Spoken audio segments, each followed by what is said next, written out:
Hello, everyone, and welcome to today's webinar, Glassware Washers and Result Reliability, Wash Worry Away. I am Marie Stone of LabRoots, and I'll be your moderator for today's event.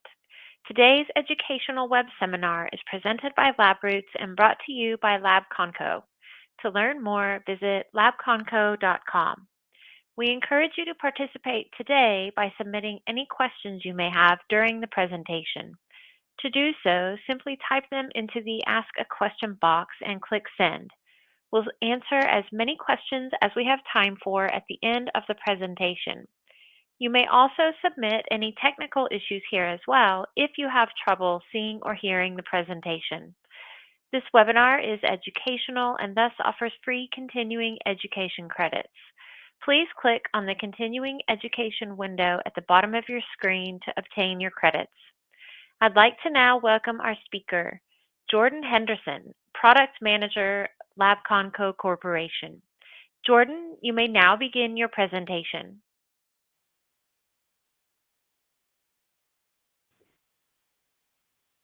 Hello, everyone. Thank you for taking time out of your day to listen to my presentation on glassware washers and results reliability.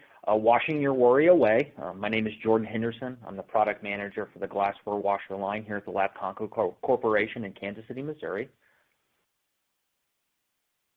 On the agenda today, we're going to discuss potential sources and the impact of contamination and results carryover on results. We're also going to identify and discuss common highly sensitive analytical techniques that are found throughout a variety of laboratory environments. We're also going to identify and discuss common laboratory contaminants, things to look out for. And then finally, we're going to discuss how implementing a laboratory glassware washer can help provide consistent, reliable results and sort of serve as a buyer's guide for when you're evaluating and assessing whether or not a glassware washer will work for you. So really the first question that we need to ask is, what is carryover? So really this is a term used to describe a certain type of contamination. Oftentimes this can be broken down into two segments. We have a sample to sample result carryover, and then we have reagent to sample carryover. Now the first type of carryover, the sample to sample, is really when a previous sample is present in subsequent runs of a workflow or an experiment. Oftentimes this manifests itself in dose peaks during blank runs and is really responsible for generating a lot of false positives in subsequent runs of the experiments or workflows. The second type, or that reagent to sample carryover, is basically subscribes to continuous run instruments, so high throughput, high volume instrumentation, where potentially aspiration errors can happen, and then missampled reagents are present in subsequent runs as well. So why should you be concerned with result carryover? Well, contamination obviously is a very important issue, and it's a serious issue that should always be considered. Obviously, carryover will result in errors in analysis, and quite frankly, as a laboratory professional working in a laboratory, results are really the product that you're responsible for. When you don't have quality results or consistent results, this is obviously going to call into question the reliability and quality of your laboratory. And more importantly, this is going to cost time and money. So it's going to cost money having to redo experiments or workflows, wasting money on reagent. And then also, it's going to waste a laboratory professional's time by having to redo experimentation, troubleshooting the analyzer, making sure that QC calibrations are done, things like that. When trying to limit sources of contamination, it's important to be aware of where these sources of contamination can actually come from. In a general lab environment, there are a variety of environmental factors that we should just be aware of. Humidity, temperature, the presence of light, can all have a negative impact on sample quality in the laboratory.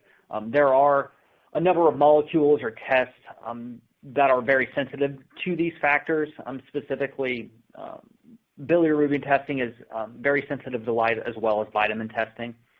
So it's always essential to maintain environmental conditions from sample collection to analysis to really ensure you're producing a quality result. The presence of substandard reagents in your experimentation is something to always be aware of as well. When using older or expired reagents, those can have a negative impact on the quality of results that you're producing. Obviously, for reagents that have a manual component and they have to be prepped, proper preparation of those reagents is very, very important, because that can also impact your results.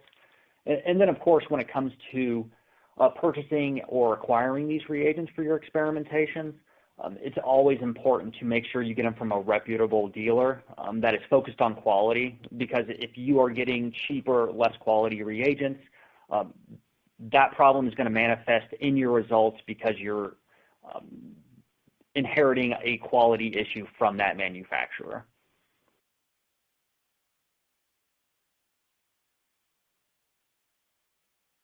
Another source of contamination is the laboratory professional itself. When it comes to personnel contamination, that really depends, or is really dependent on the use of personal protective equipment.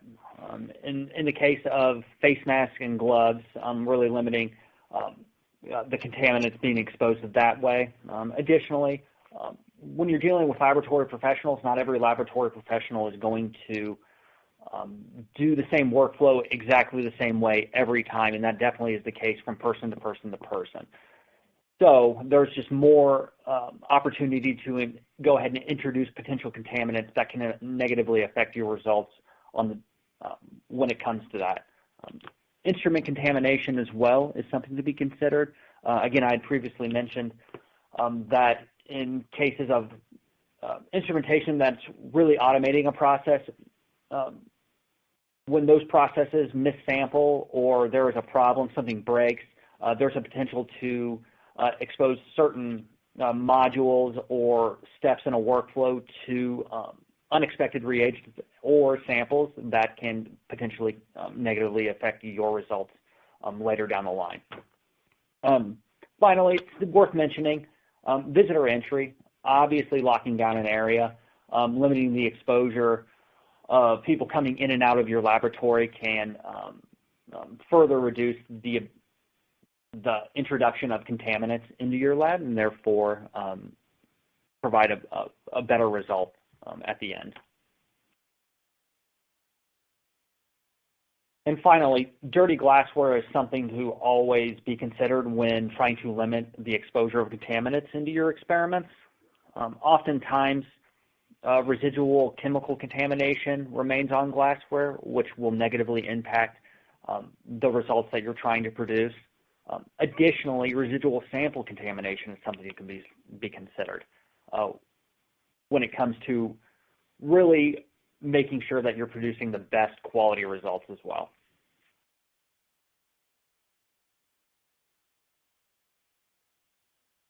Moving on, so we've talked about contamination.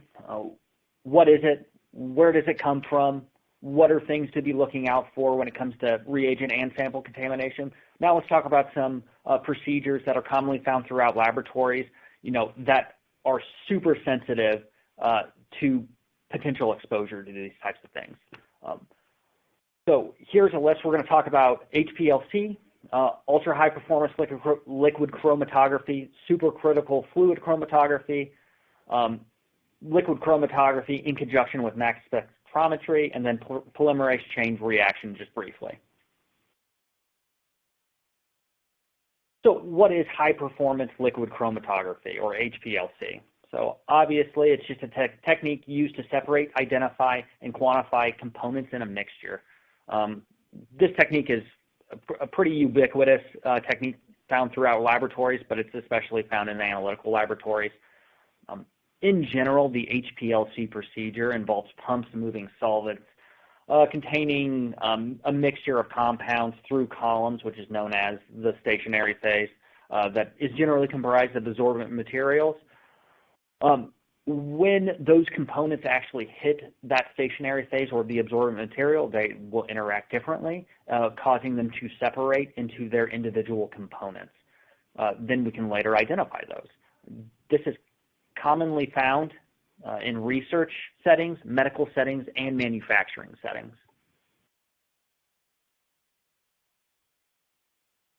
Moving on to ultra-high performance liquid chromatography, or UHPLC. It's really a very similar method to liquid chromatography, and it's still trying to separate different compounds found in a mixture. However, it's really kind of just utilizing a higher pressure to pull apart those compounds in that mixture. Again, this is going to be commonly found in a pharmaceutical, medical, and research setting. Moving on to supercritical fluid chromatography, or SFC. Again, we're still using principles similar to high-performance liquid chromatography. It's just the main difference here is that supercritical fluid chromatography uses a supercritical fluid, such as carbon dioxide, as the mobile phase. This is used in the analysis and purification of specifically of low to moderate molecular weight compounds, those that are thermally liable, and chiral compounds as well. This is a less used technique, but it's definitely used in a lot in the pharmaceutical sector. Moving on, and I know we've just touched on a few chromatography techniques, but definitely wanted to sit here and hit on the liquid chromatography and mass spectrometry method. So obviously with the liquid chromatography, we're separating out compounds in a mixture, again, using the mobile phase and stationary phase interaction to pull those mixtures or those compounds out of the mixture so we can identify them. But in liquid chromatography, mass spectrometry, we're actually then pairing that with mass analysis as well.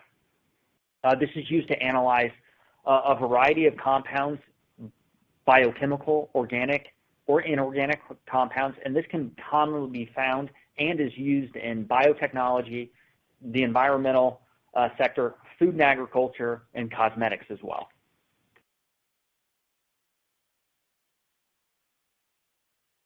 Another sensitive analytical technique that is found in a variety of laboratories is going to be your polymerase chain reaction techniques. This technique is really designed to amplify and target a specific sequence of DNA and RNA. The two main ones are going to be real-time PCR and then quantitative methods, which is also known as endpoint PCR detection. This is used to analyze the following compounds. It could be pathogens, so it could be bacterial pathogens such as E. coli or Salmonella species. It could be a virus, could be a hepatitis virus or a norovirus. And this technique is going to be commonly found in biotechnology, the medical field, specifically the clinical lab, the food industry, and also found in research settings.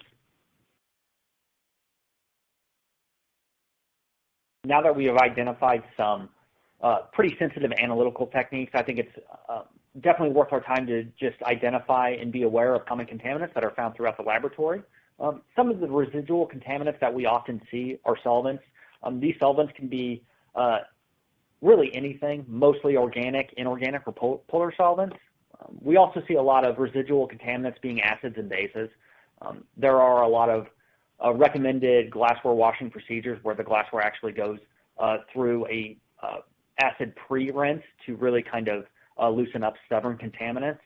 So it's always important to properly wash glassware, because if that's the case, that this doesn't happen, we can introduce residual acids and bases into your experiments later on down the road.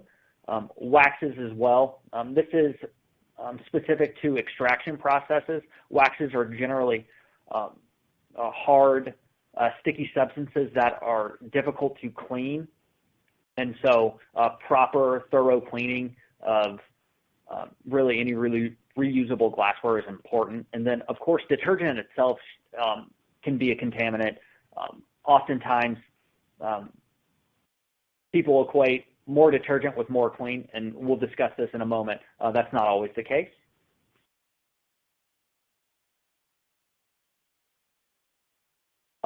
Another contaminant is going to be your fatty or proteinous matter. This tends to be contaminants consisting of plant or animal-based samples. Oftentimes we do see this with Kaldol acid digestion, also in crude fat and fiber analysis. Really, it's when that undigested and residual acid digestion products remain on this glassware. This is where we can get that adverse effect on result quality overall.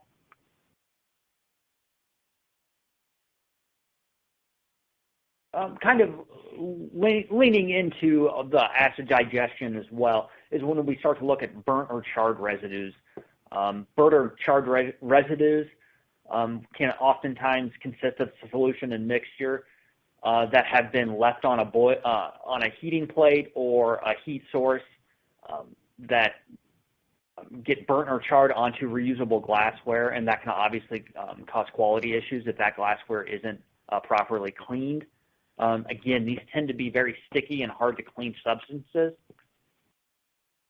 And removing the residue requires a repeatable cleaning workflow. So the next type of contaminant is going to be microbes or bacteria.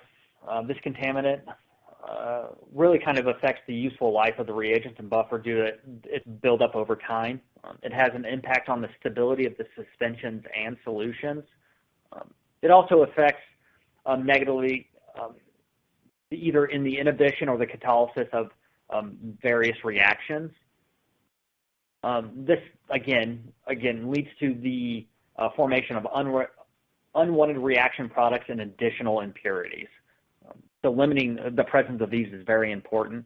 If you ever are in doubt, it's always a safe bet to autoclave. Finally, the last type of contaminant could potentially be the detergent that you're using or any other cleaning agents.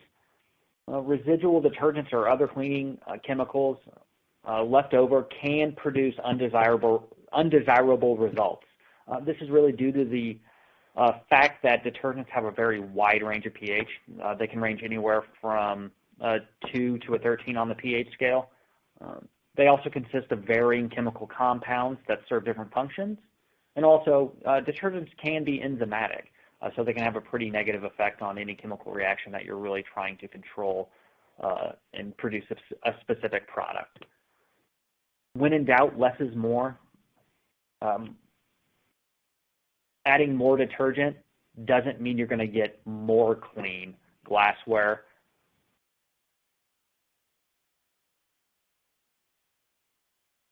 So speaking of detergent, I think it's important to kind of understand the role of detergent when it comes to producing clean glassware as well.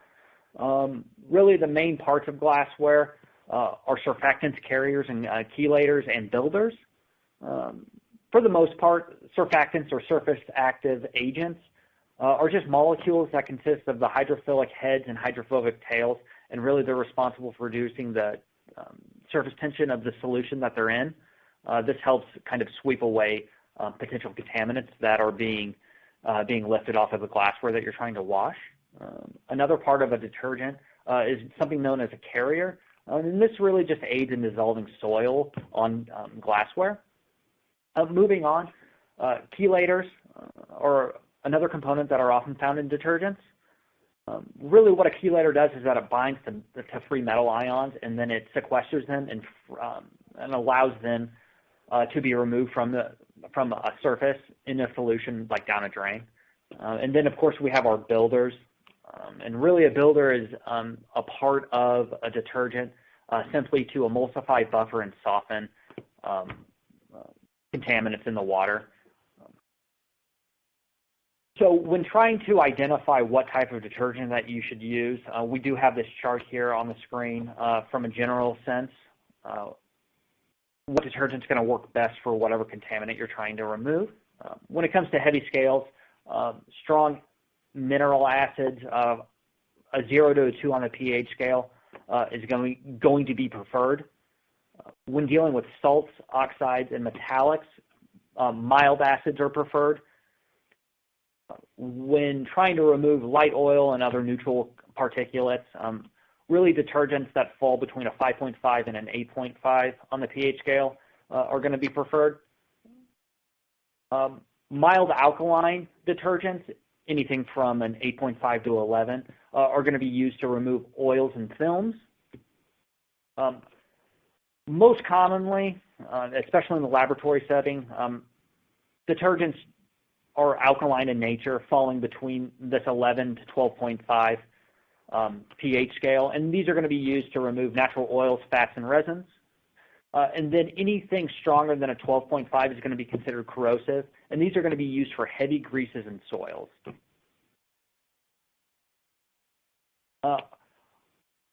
Obviously, when you're picking out your detergent, you're trying to remove something, but it's also important to take into account the substrate that you're trying to remove that contaminant from.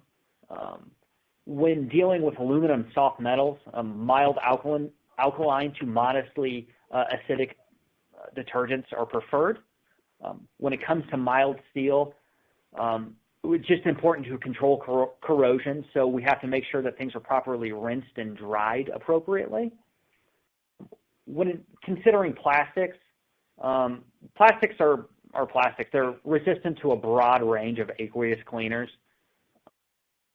Now, when it comes to stainless steels, for the most part, alkaline detergents are the preferred method for cleaning stainless. And then when it comes to glass, borosilicate glass, this type of substrate is resistant to a wide range of detergents, and so it really lends itself to a variety of options.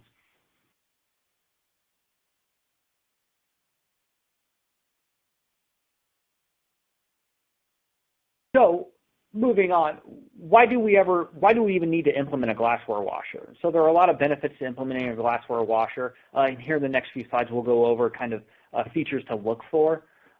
Obviously, the reason why to implement a glassware washer is because a glassware washer is a product that is designed with laboratories in mind. The components that comprise this laboratory glassware washer will provide greater performance, increased reliability when it comes to glassware cleanliness. It has the ability to standardize and automate the glassware washing task. Glassware washers also are resistant to harsh laboratory chemicals that are found throughout the laboratory environment, and it will also limit the exposure to potential workplace injuries, like broken glass. So really, what should we look for when we're considering implementing a glassware washer? So really, we're going to look at the components of construction. Oftentimes, glassware washers are going to come built out of 304 stainless steel or higher. When it comes to longevity, reliability of the unit, always look for reliance on less plastic components. Moving on, when it comes to the actual, nuts and bolts of the glassware washer unit that you're considering, really the power of the pumps that are incorporated into this. The water circulation rate generally needs to be at 96 gallons per minute or higher. Excuse me, and the separation, and if they can separate the circulation pump from the drain pump, that's a plus because that limits the potential for cross-contamination of dirty drain water being recirculated by the circulation pump. When it comes to the heating level that you're trying to get to, the maximum water temperature is important because that allows water to further penetrate stubborn contaminants on glassware or whatever you're trying to wash. I would look for a minimum level of minimum temperature of 165 degrees Fahrenheit, which is 74 degrees C. That's still low. Oftentimes there are glassware washers that can reach 93 degrees C or 199 degrees Fahrenheit pretty easily. So that's what I would shoot for. Other specialized features, depending on what you're trying to wash from a glassware standpoint, whether you have wide mouth or narrow neck glassware, direct injection spindles are going to be very important. What this allows for is to properly clean Erlenmeyer flask and other narrow neck glassware by injecting a wash, rinse water into that piece of glassware to thoroughly clean the inside of that, so you're removing residual reagent or sample. Also, this allows, when it comes to drying, to go ahead and provide forced air drying into that glassware to make sure the inside is properly dried as well. When it comes to that drying phase or that drying step of that wash program, really need to be in the 70 to 80 degrees C range to quickly dry glassware. Very important. You don't want to wait all day just to have dry glassware. Also worth mentioning, the ability to incorporate pure water rinses. Again, there are some washing procedures that recommend it. There are other ones that require it. Having a glassware washer that can accommodate a pure water rinse from a water purification unit is important, because that further removes impurities that might remain on glassware. Additionally, on the user interface of the glassware washer is very, very important. Being able to interact with something, making sure it's user-friendly, easy to navigate is important, because user frustration should always be limited, right? In the case of having standardized procedures or wash procedures, it's important to have the ability to data log and export that data, just to have a running tally or a track record to making sure that you're hitting the measures that you need to hit. And then additionally, clear and specific alarms. Not having to go reference a manual somewhere else to see what's going on with your glassware washer is very, very important, because it saves time, saves energy, and it saves frustration. Other specialized features include the potential to incorporate HEPA filtered forced air drying, making sure that we're not pulling in dirty room air and blowing it on your newly cleaned glassware, and then potentially incorporating that into workflows and then affecting your results negatively. The ability to monitor water quality is also very important. That will give you a real-time representation of, yes, my glassware is getting cleaned, and yes, I am confident that we can use this glassware over and over and over again and not have it negatively impact the results. Additionally, having a water softener.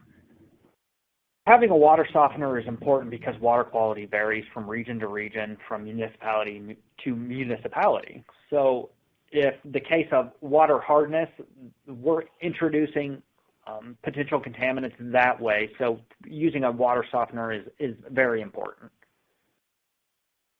Additionally, having a robust ecosystem of accessories. Now, using a glassware washer should make cleaning your glassware as easy as possible. Accessories should be able to accommodate standard pieces of glassware and not so standard pieces of glassware, like pipettes and graduated cylinders. So being able to adapt and change to the mountain of glassware that can be found in laboratories is important. All right, so just to recap, by implementing a glassware washer, you will be able to free up a laboratory professional's time by automating the messy, unwanted task of, cleaning glassware. You will not only be able to do that, but you'll be able to produce repeatable, reliable cleanability results for your glassware. You can also standardize resource consumption, so from a water and energy perspective. And then and most importantly, you will limit the potential for workplace injuries with broken glassware by allowing the glassware washer to take over this task for you. Again, my name is Jordan Henderson, Product Manager for the Glassware washer line here at Labconco. I thank you for your time, and I would like to open the floor to any questions. Thank you, Jordan, for your informative presentation. We will now start the live Q&A portion of the webinar. If you have a question you'd like to ask, please do so now. Just click on the Ask a Question box located on the far left of your screen. We'll answer as many of your questions as we have time for. Let's get started. Our first question is, what are some common contaminants found in labware? Excuse me, that's a really good question. Common contaminants can, range widely. Obviously, I'd mentioned just residual contaminants from workflow, like acids and bases that are either organic or inorganic or polar in nature. It could be residual samples, anywhere from biological samples like serum and plasma to wastewater remnants from water that is going to be treated so they can properly treat that. Additionally, there could be proteins or DNAs on glassware, and especially residual detergent that is left over from the washing process. So those are just a few contaminants. Again, it's always important to be aware of the inputs that you're putting into your workflows and what you're using your glassware for, because then you can kind of quickly identify, hey, potentially this could be affecting the quality of our results because it's remaining in the glassware that we're reusing. Thank you. Next question. What is a contaminant-sensitive method commonly used in a laboratory setting? So common contaminant-sensitive method is going to be HPLC. That's a pretty ubiquitous workflow, always used to separate and then identify molecules or other compounds. From my specific experience being a clinical lab scientist, I did a lot of nucleic acid amplification techniques in the molecular department of the clinical lab that I worked in. So that's one that I'm very familiar with, and it's always important to definitely be aware of those inputs, because when you're doing those amplification techniques, if you introduce mistakes, you are essentially amplifying that mistake, and then that definitely ruins your results and definitely takes time, money, energy to redo all of that work. So definitely those are some pretty common sensitive techniques that are used in laboratories. Thank you. It looks like we have time for one more question. What role does detergent play in removing labware contaminants? So, not to overcomplicate it, I mean, as you guys know, detergent is what we use to clean really any substrate that we're really focused on trying to reuse and make sure it's not impacting our results, later down the line. So the role of detergent is an important one. Obviously, we had touched on some of the components of detergent, those surfactants, the carriers, the chelators, and the builders, and all of those things really work together to help, penetrate those stubborn contaminants, gently lift them off the glassware while preserving the integrity of that substrate for later use. And so, yeah, it's just a very important component to consider, to be aware of, and really kind of should facilitate that workflow that you're using. Case in point in that is if you are trying to detect something and that is sodium based, and then you're using a sodium based detergent, you're probably going to have to find a new detergent, because that residual detergent on the glassware, if it remains, is going to impact what you're trying to detect, so that could falsely elevate your results. So, yeah. Interesting.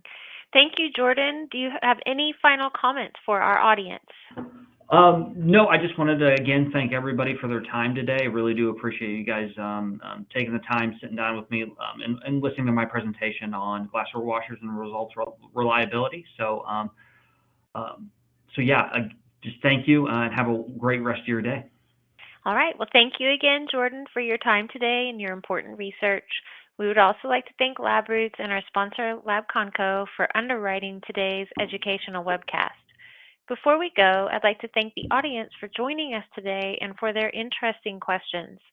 Questions we did not have time for today and those submitted during the on-demand period will be addressed by the speaker via the contact information you provided at the time of registration. This webcast can be viewed on demand. LabRoots will alert you via email when it's available for replay. We encourage you to share that email with your colleagues who may have missed today's live event. Until next time, goodbye.